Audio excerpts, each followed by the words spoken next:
Welcome back. On the front burner today is navigating the Nigerian economy, but first let's breathe, John.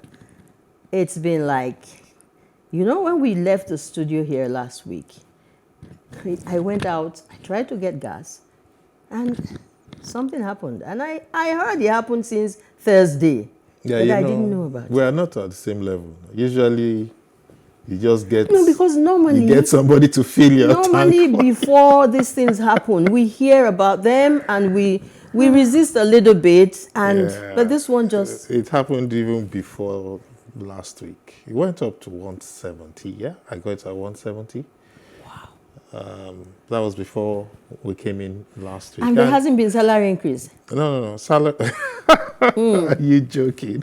So and the who's minimum wage is still an issue. who's going to increase your salary? The only things that are increasing now are rates and whatever. You can imagine airfares. Airfares have gone through the roof. Yeah. I hear that going to Abuja now will cost you about 150K. To return more. Yeah. I was planning to go to Abuja, at least go visit my daughter. No, you can still go now, John. I'll probably do a Zoom. You can still go. I'll do a Zoom meeting with her. No, there's no killing the beetle. It's all down to the free fall of the naira against the dollar, and the scarcity of the Jet A1, that's the aviation fuel. Okay. So what can you really blame the airlines for increasing their fares? I mean, they can't be strangled to death. But it's impacting our lives. From bottom. Yeah, it's impacting From top our to lives. bottom. Yeah. So, but let's even brighten the day up a bit. A few days ago, we had a golden girl, Toby Amushon, And who once again smashed not only the African record, but she set a new world record in 100 meters hurdles. Yeah. Sweet girl. And Nigerians forgot all our issues. I have watched and that. Celebrated I've watched victory. that video almost over and over and over. I can't But there are a lot of countless. stories behind it that we will not go into now. The fact that it was probably single-handed efforts. She wasn't helped or encouraged Well, how many of us are helped and encouraged? by the body that was supposed to prepare her and get her really ready The to body achieve will that claim, feat. the body, whatever body will claim the glory. I'm looking forward to when she returns to Nigeria. Yes, so Especially her state. congratulations to Toby. And don't let's forget Brume as well. Brume is the other girl that's the who other girl. I think was a long jump, Yeah. and she got a silver medal in that. So congratulations to our girls. And well, all you will get from us for now is, More grease to your elbow. moral encouragement. Well, encouraging. And then maybe finally for this segment is the fact that a lot of the state governments are realizing the importance of having more Nigerians register and get their PVCs. Lagos State declared 3-4 days work-free. Kaduna State did, Ondo State did, and I hear there's a lot of rush, and the numbers have really gone up. That's a good thing. Yeah, it's a good thing, and we're hoping that the deadline will be further extended, Again. just a little bit to get more people in. I have Yes. mine. Okay. Anyway, Hey, let's go there. Okay. Yeah. So yes, of course, Nigerians are known to be intelligent and hardworking people with the can do and never say never attitude. So it makes no sense that a people so endowed are so deprived of the good things of life. To help us understand all of this is Mr. Yomi Faneye. He's a team lead of the Wealth Creation Unit. I hope I got that right. Kedari Capital Limited. Our guest also is the founder, Next Prodigy Ventures, and he's a trainer, a speaker, and an author of the book, Stop Losing Money in the Stock Market. Direct. Yeah. So Mr. Yomi Faneye is committed to a lifetime of learning and doing. A pleasure to have you on the show, sir. You're welcome. Thank you so much. Thanks for agreeing to come share your wealth of experience with us. I'm curious. You're committed to a life of learning and doing. What's that about? From childhood, we encourage kids to go to school and to learn. And the reason why they learn is to be able to apply their knowledge. So that shouldn't stop with just basic schooling. You know, while we're going through life, we have different experiences, and experiences should affect the things we do as well. So, Wow, that's the doing part of it. Yes, that's quite motivational. But Yes, it is. you're not a motivational speaker. no, I don't want Because your CV He's a says you're a financial, money speaker, yeah, wealth money creation speaker. So, Mr. Faneye, yesterday morning, or was it about 2 days ago, we woke up to the news that the Naira has hit a record 710 to the dollar. Yes, the crash has been phenomenal, especially in the last few months, and this is really scary. Could you just tell us, to open this talk, this conversation, what is happening? Well, to keep it simple, it's just the laws of demand and supply at play. You know, there are a lot of things happening, a lot of events that are tied to this, economic events around the world, international, local, but basically when a commodity is in high demand and the supply is low, the price would go up. So that's what we're experiencing with the dollar. There's a very high demand for the dollar and the supply is low, so the price keeps going up. Wow. Okay, we realize that this is somehow a very technical subject, but we will tone it down as much as possible because our objective is to help Nigerians, especially the family, who is grappling with a lot of difficulties now, understand how they can be helped, to get back on their feet. So let's put the figures aside. Now, the effect translated in domestic terms matters more to us at this point in time. So what are we likely to be facing every day, apart from what we have experienced so far? I don't like to be a bearer of bad news, but I'm going to keep it real. We are a nation that is largely dependent on imports. Most of our consumption, we import most of our consumption. And there is the tendency for when the price of the dollar, when it goes up, it means the prices of our imports will go up. It means the prices of goods on the streets will go up. It will also affect the prices of local products. Because even the local farmer is consuming goods that are being imported, and when the prices go up, he has to, increase his own prices as well. So it's what it's going to translate into is higher prices, basically. Okay, make me understand. This thing about dollar always going up. Is it limited to this environment? And what's the dynamics? How? From the financial point of view, does the dollar just wake up one day and what are the indices? It's as you said, it's technical, but because we are in a global economy, there's no country that is isolated. We trade with other countries.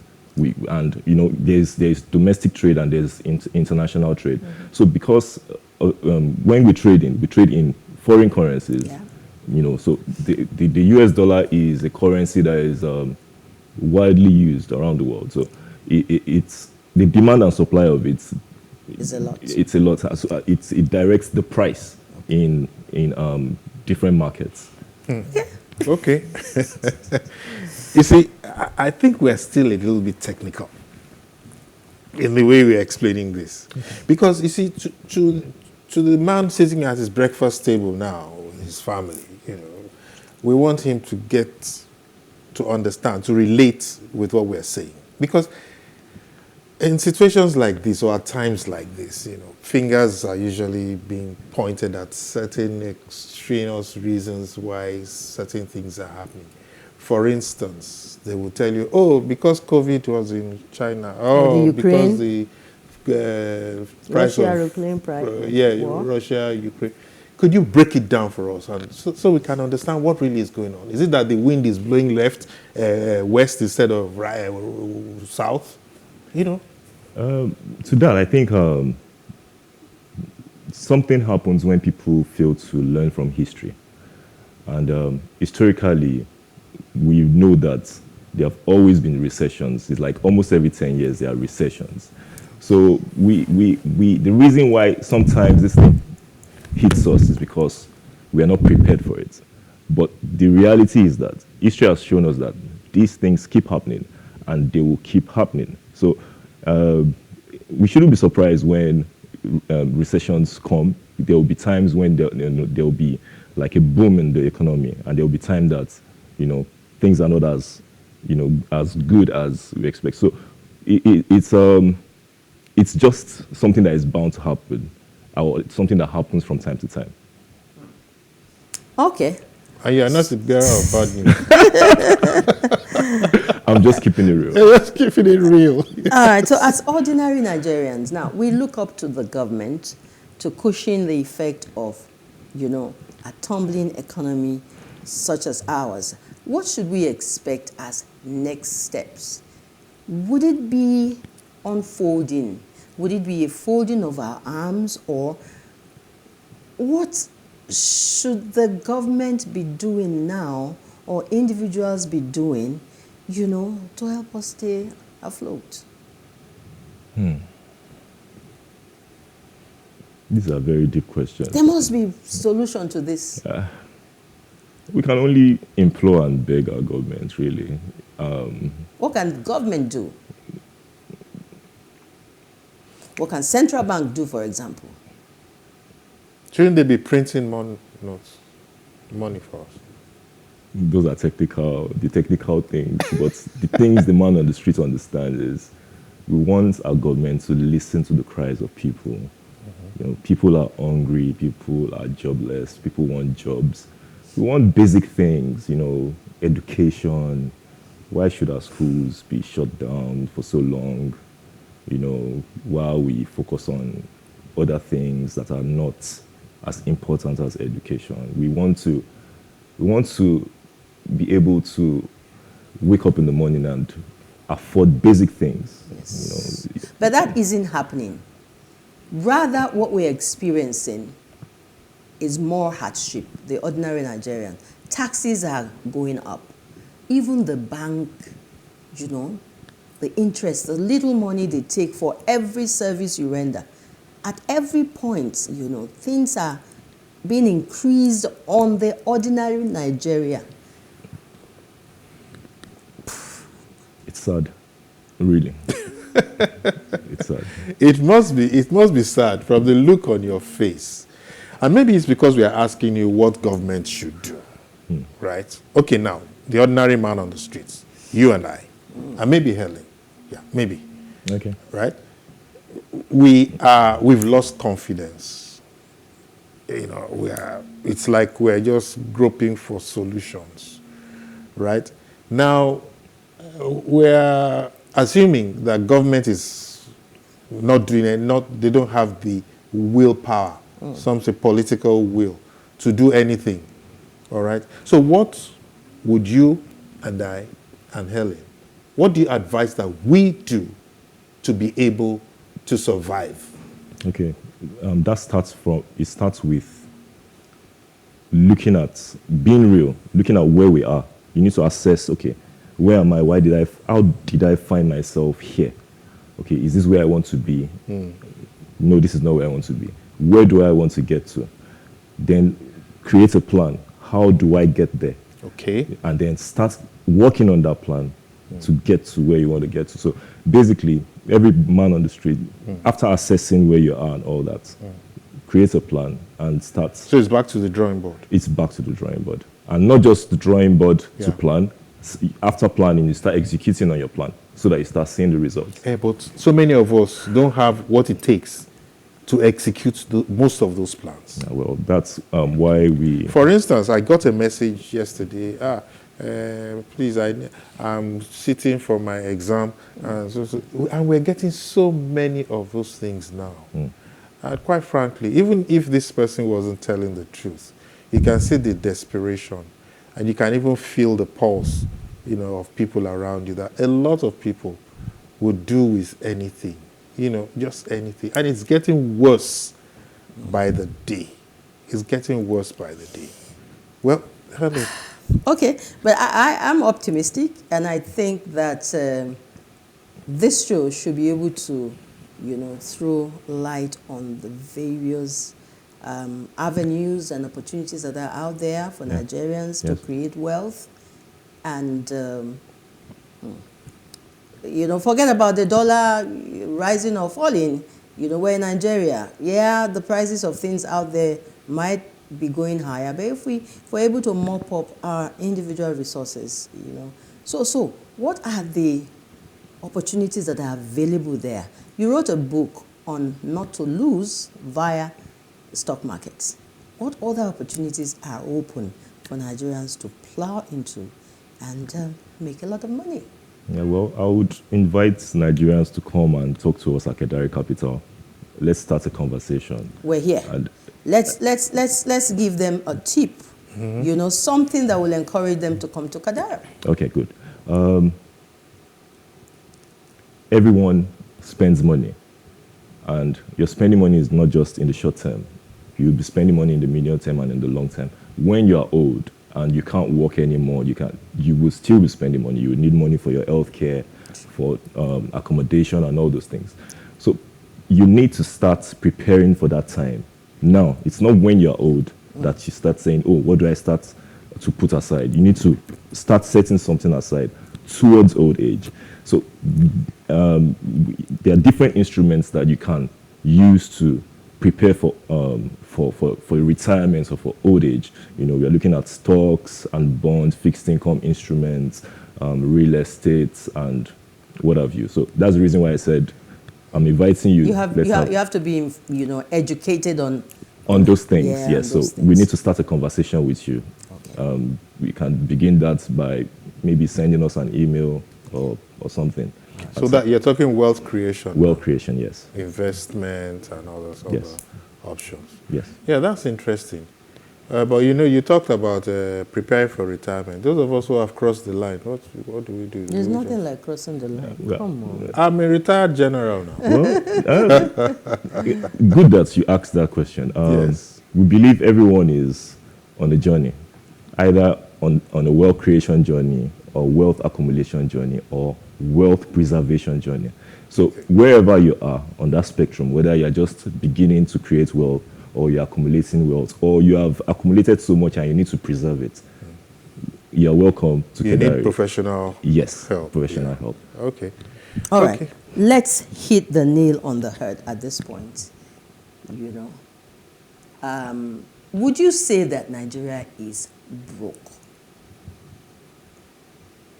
I don't think so. I don't believe so.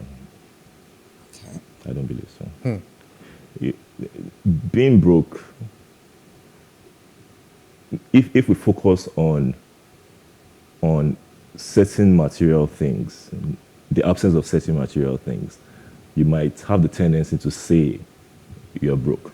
What do you mean by certain material things? Okay, for instance, we need money. Food, we need shelter, we yes, basic things. Basic. The absence of those things could mean someone is broke, but that's not what being broke means. It's brokenness of ideas that's the actual being broke, not knowing what to do to get those things that you need.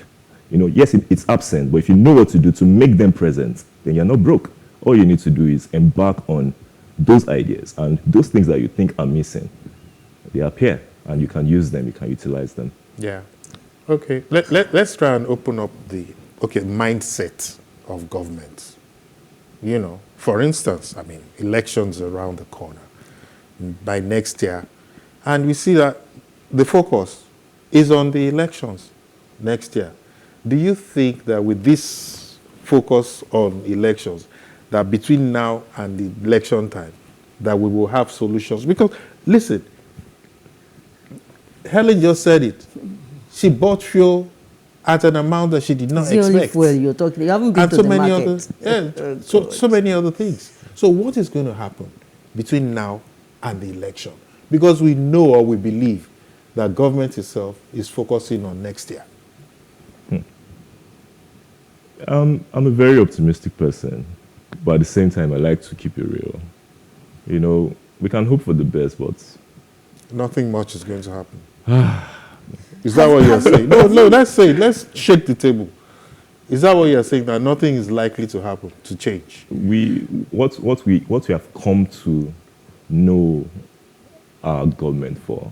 Once they are focused on something, they are focused on that thing. And you said it, they are focused on elections. So yes, that's it. So the naira we're on our own. Do you know that in about 5-6 days, the naira drops from about 650 to 710?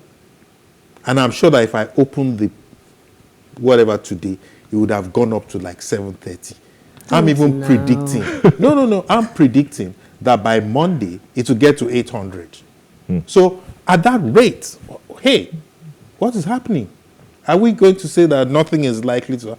Because you see, the central bank governor was summoned by the Senate, to come and explain a few things, right? So are we saying that we have no solution between now and election time? Well, he's the central bank governor, and I believe he knows more than we. He should know more than we do.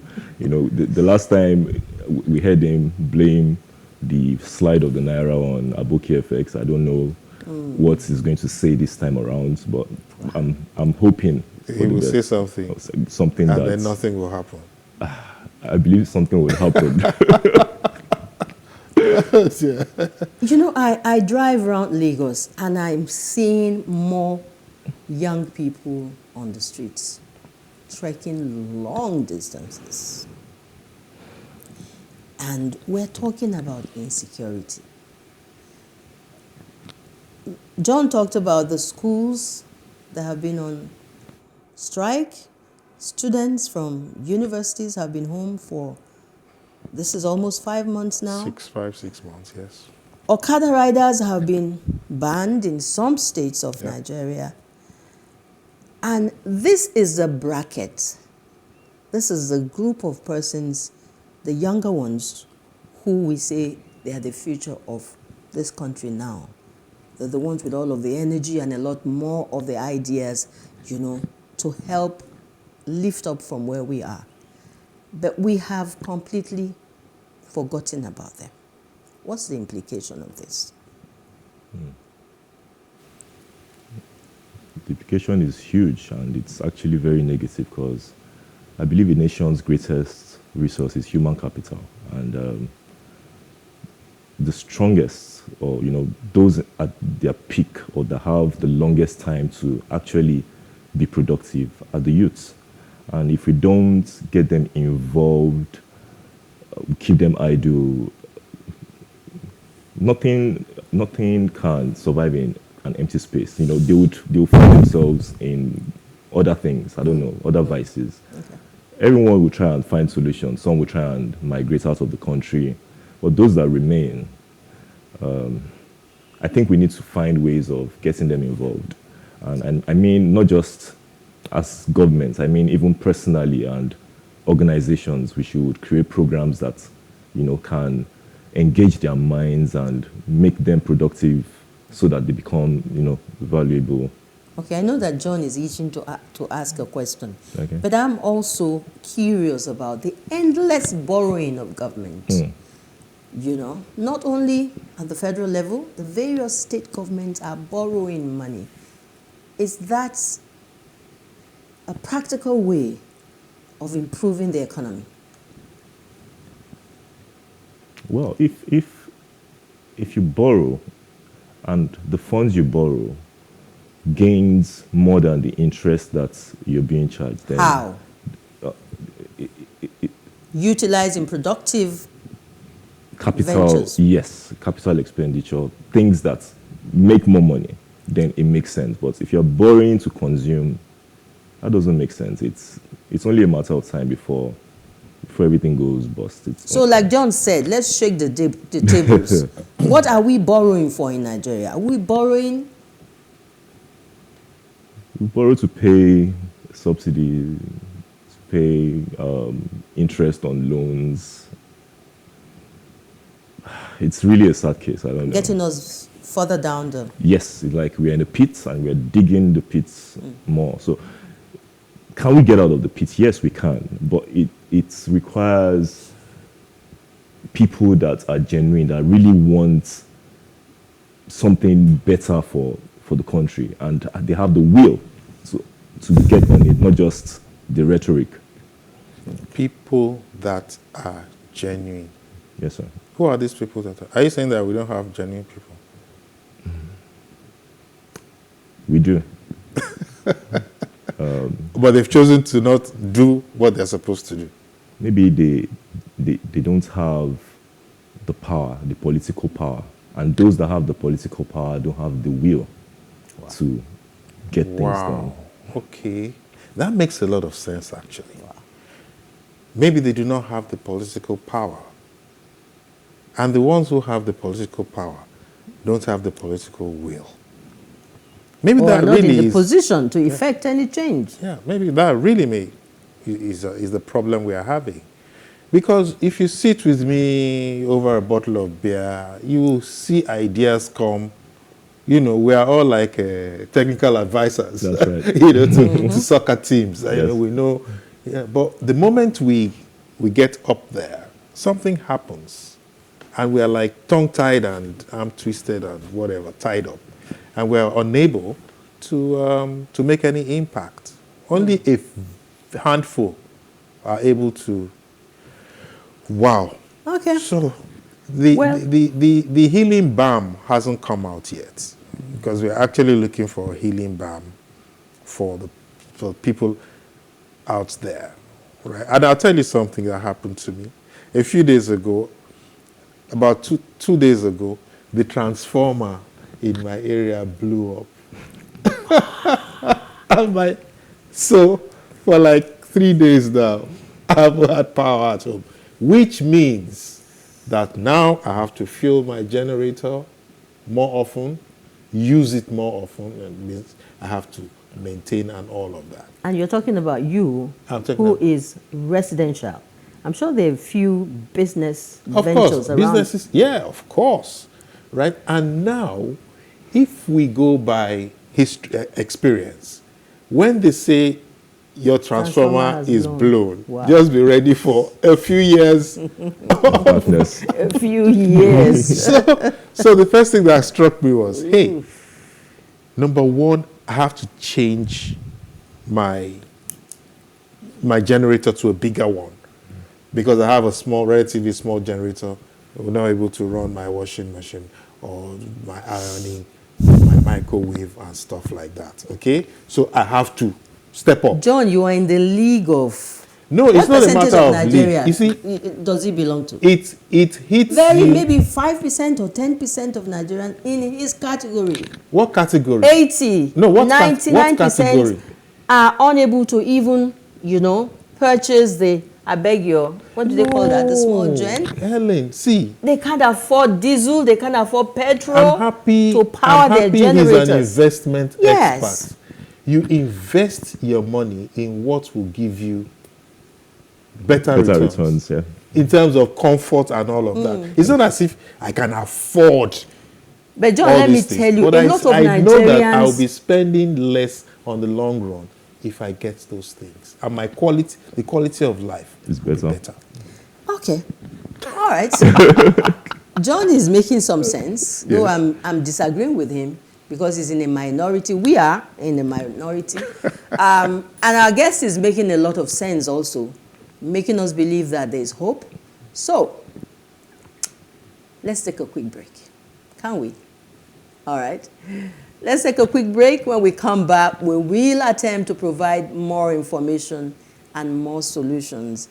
Mr. Yomi Faneye is our guest on today's show, and we are asking the question, how are you navigating the Nigerian economy? How are you coping with the hard times? We'll be back in just a moment. Stay with us.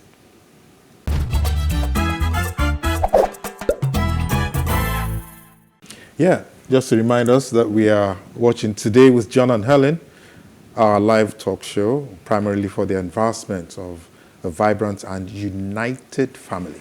The average Nigerian family is almost on its knees, and we are here almost, they're actually on their knees, and we're here week after week, with information that will help us get back on our feet. Our guest is still here, Yes, it is. and Helen also here. So, Helen, let's make progress. Okay, thank you once again for your time. Now, enough said about the economics. What you and I want to hear, what a lot of Nigerians and our viewers at this point in time want to hear, are the possible short-term measures. Short-term measures. If you were to advise us, what would you ask us to do to cushion this hardship? Apart from coming to see you. Yes, apart from coming to see you. I know a lot of people are going into agriculture. I don't know. What can we do? When it comes to short-term effects, there's really little to nothing. Because we have to be alive to deal. Yes, I know. To be there tomorrow, long The term. reason why I'm saying is that when an emergency happens, it's not the time to prepare for an emergency. You need to prepare for that emergency long before the emergency. So when it comes to short-term things, you need to have prepared before that time. So Okay, it's not what an we can do emergency, now, it's an accident. It's an accident. What we can do now is to prepare for subsequent ones. We're already here. We're in it. We're already in it. What we can do is start preparing for subsequent ones, and it will not be good for us to think those times won't come again. They will come. They will come. They will come. Yes, they will come. Helen, why were you looking at me? I was actually thinking that, with the downward, economic trend which we've been hammering on since we started this program, as experienced by Nigerians, can we say that we are a developing economy, or are we sliding back to the dark ages? I believe you're. How would you developing. describe us as a nation? Are we developing, or are we backsliding?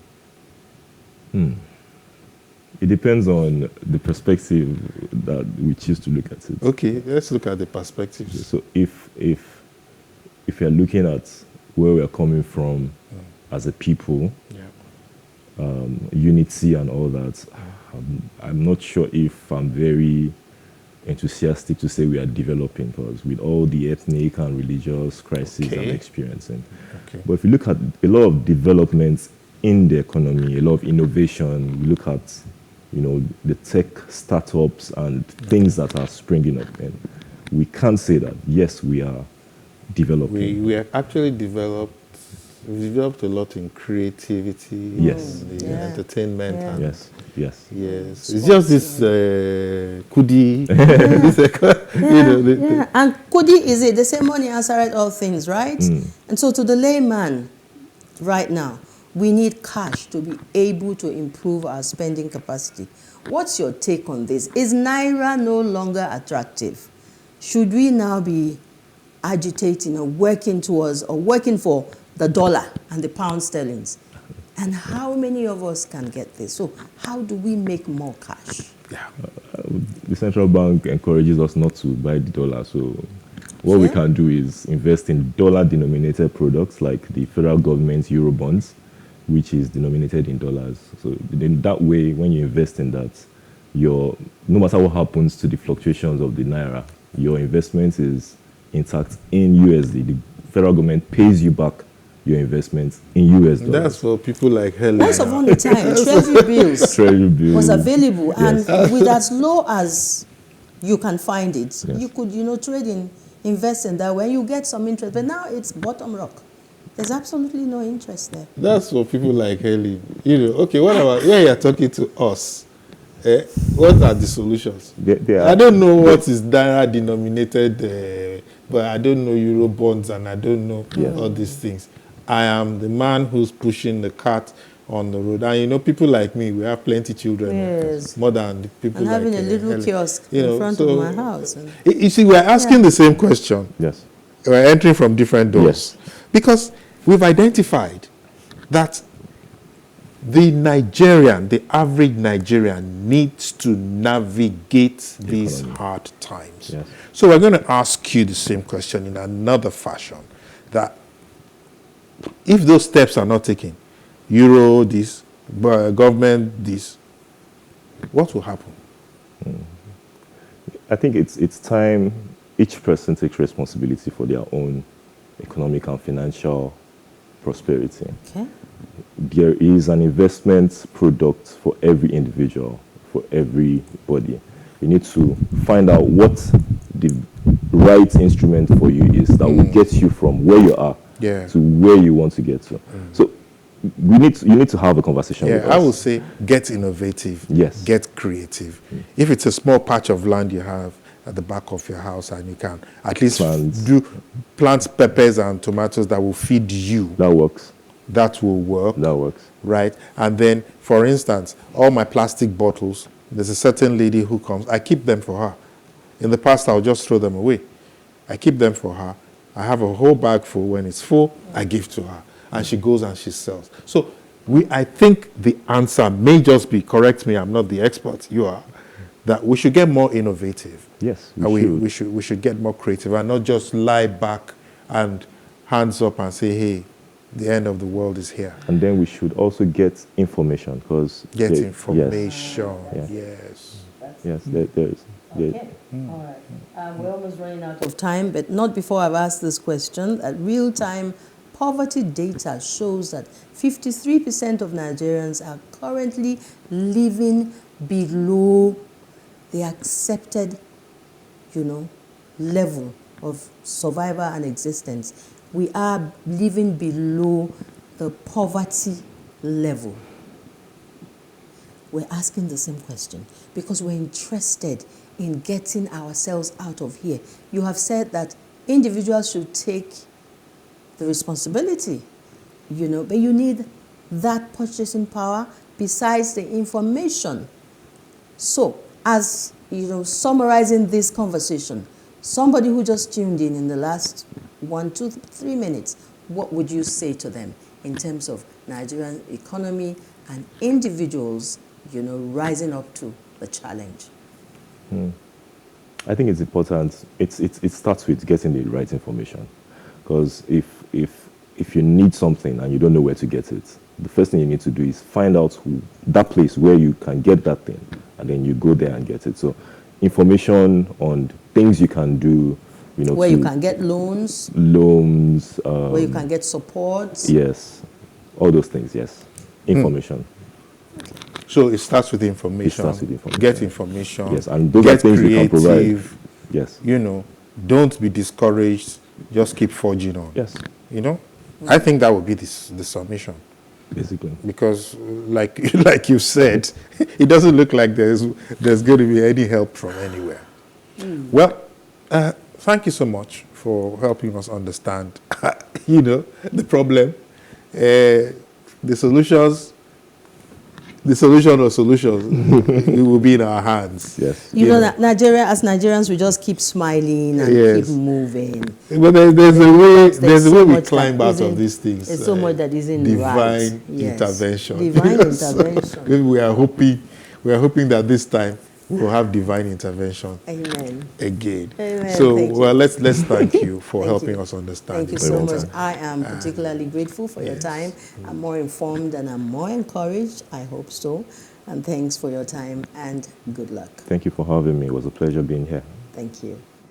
Well, health is wealth, and staying healthy is your it's your duty also. Like it says, take responsibility. So let's help you get in shape and stay fit with some exercise routine.